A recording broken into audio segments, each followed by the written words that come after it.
Yeah, so the biggest topic, the biggest bullet point of the real estate market right now is low supply, high demand. And even if demand gets curbed a little bit by higher interest rates, the supply still needs to catch up.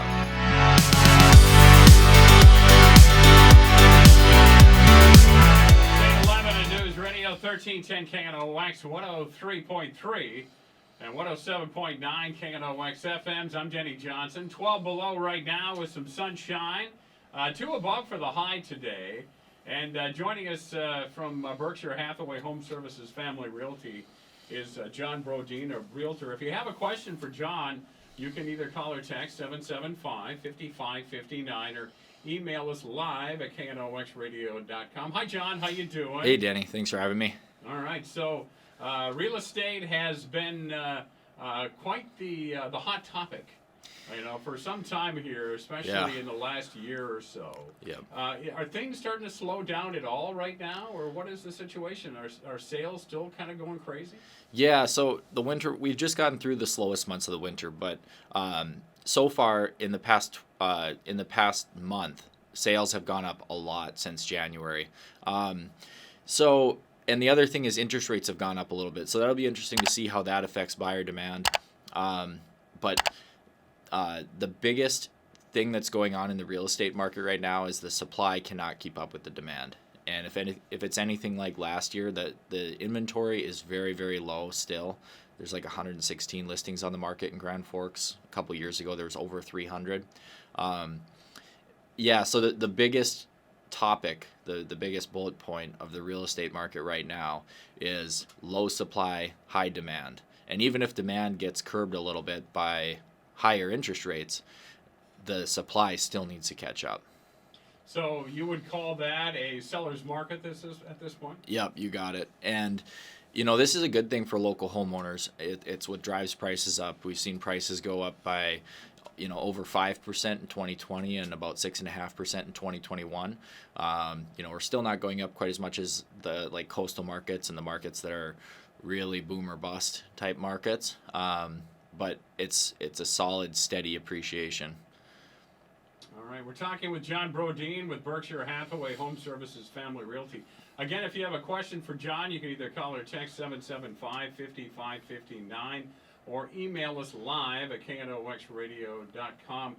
Supply and demand, that has been an issue here it always is, really, but it's just really been more noticeable this last year. Yeah. And I think the hope was that, as the pandemic starts to wane, it looks like there's some indications there that's going to maybe settle things down a little bit, and maybe some of this inflation will start getting curbed once you get the supply chain issues back in check.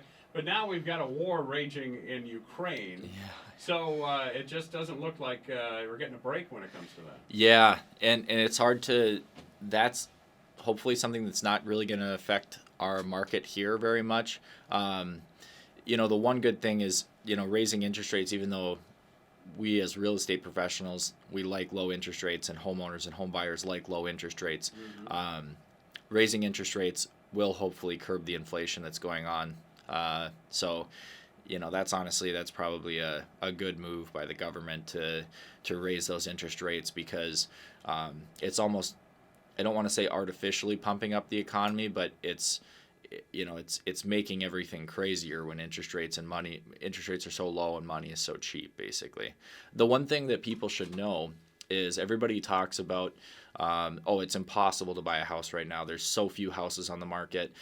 There's nothing to choose from. If you want to buy a house right now, it's not gonna happen. Well, that's actually not true. So what we've mainly seen is we're not seeing a whole bunch of stale inventory sitting around on the market, but more homes have sold in 2021 compared to 2020, more homes sold in 2020 compared to 2019. So the number of sales is going up, and it actually went up pretty dramatically. I think it went up by like 15 or 20% from 2020 to 2021. So people are still buying homes despite there being lower inventory. Is some of this also due to the pandemic? Because the early part of it, we're over 2 years into it now. Early portion of it, people were just hunkering down. They weren't really doing anything, no major moves. if you remember, there was a lot of people who lost their jobs, and there was concern whether they could make payments and Yeah. keep up with the homes they have, and then maybe they learned when they were living in their home, kind of shut in, if you will, that I need a bigger house. Yeah. So is that is that part of it too? That all of a sudden, after that, things kind of mellowed out a little bit, and we got back to somewhat of a normal situation. People are like, well, there was like a pent up demand, I guess. I think you're right with the pent up demand. And the other thing was when COVID was happening and, everybody was, staying in their houses and really being extremely careful, people weren't listing their homes. So that's when inventory really initially dropped off. And we saw activity drop off massively when in those early stages of the pandemic, like spring of 2020. And then around June 2020, the activity exploded. And that was when then it was kind of like a slingshot effect for activity in the market, the number of buyers out there. But the number of homes for sale really hasn't recovered, and there's massive demand for a bunch of different reasons. You've got the millennial home buyers that are driving demand. A lot of people were taking advantage of low interest rates. Now it wasn't just home buyers. People were refinancing to take advantage of low interest rates. There's a number of different things going on, but the reality is there's just not enough homes out there for sale and being built to satisfy the buyer demand right now. So it's fair to say that if you are someone who's been sitting on the sideline, maybe you're just waiting for winter to kind of get near the end or something like that, and we've got the start of meteorological spring on Tuesday, March 1st. So maybe people are thinking, okay, I'm going to wait and then get back and start talking to somebody to get my home ready for sale. And that brings up a question: what are some of the, I want to say, least expensive things you can do to kind of make your home shine a little bit? Yeah, so if you're talking about, basically what you're talking about is what can I do to my house that if I spend X number of dollars, what's going to get me the highest return on that investment, right? The single highest return is, believe it or not, it's on landscaping, especially if you do it yourself. That's something that people can do themselves and make it look pretty good. That is going to be the one area. Bad landscaping can make your home less valuable, and really great landscaping can help you sell at a much higher sale price, and it's not that expensive. So if there's one thing you're going to do, you have a very limited budget, and maybe especially if your landscaping doesn't look so good, take care of that this spring. We're talking about spring, so that's where landscaping is something that should be on your to-do list if you're looking for a cheap way to up your home's value. And in today's day and technology and everything, if you can make your home a smart home, it sounds intimidating, but it's really just buying a few different devices. This is a pretty small investment that can have a pretty big yield right now, because that's something that home buyers are coming to expect. This could be like a Nest thermostat, a Ring doorbell. They make garage door openers that you can operate from an app, and even garage door openers that have cameras built in, so you can monitor what's going on in your garage from an app. Smart CO detectors. If you can make your home into a smart home, that's going to appeal, especially probably to the millennial home buyer demographic. It's becoming an expected thing now. It is. Okay, we're talking with John Brodeen from Berkshire Hathaway Home Services Family Realty.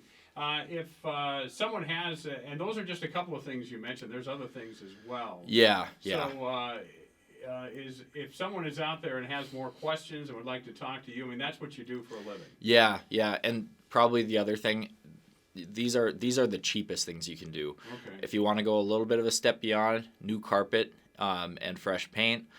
So everybody wants the new home smell, just like you want the new car smell. There's really no way to get that new home smell unless you put fresh paint. If you repaint your entire interior and you replace your carpets, that's going to give it that same smell that you smell when you walk into a new construction model home.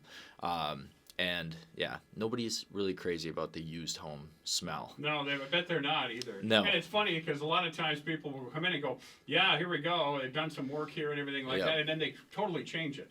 Yeah. And it's their home then. Of course, that's what they can do. Obviously. Yeah. And when people are debating whether they should do the stuff themselves versus letting the buyer, like leaving it as is and letting the buyer pick out their own stuff, always do it not do it yourself, but hire it out or do it yourself. Get it done. Yeah, because people have you're counting on the buyer to have a good imagination of what this house is going to look like with fresh paint and new carpet. You don't want to select the half of the buyers that have good imaginations and exclude the other half that don't.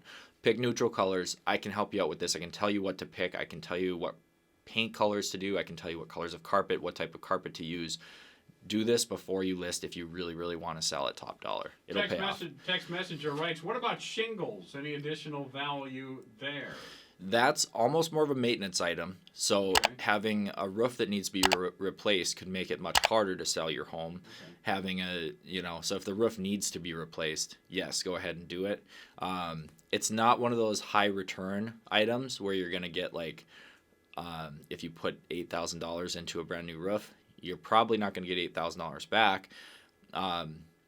But it is something you need to stay on top of. If your shingles are older 3-tab shingles, especially if there's any sign of curling or popping or the granules wearing away, you want to do it just because you don't want to turn off those home buyers.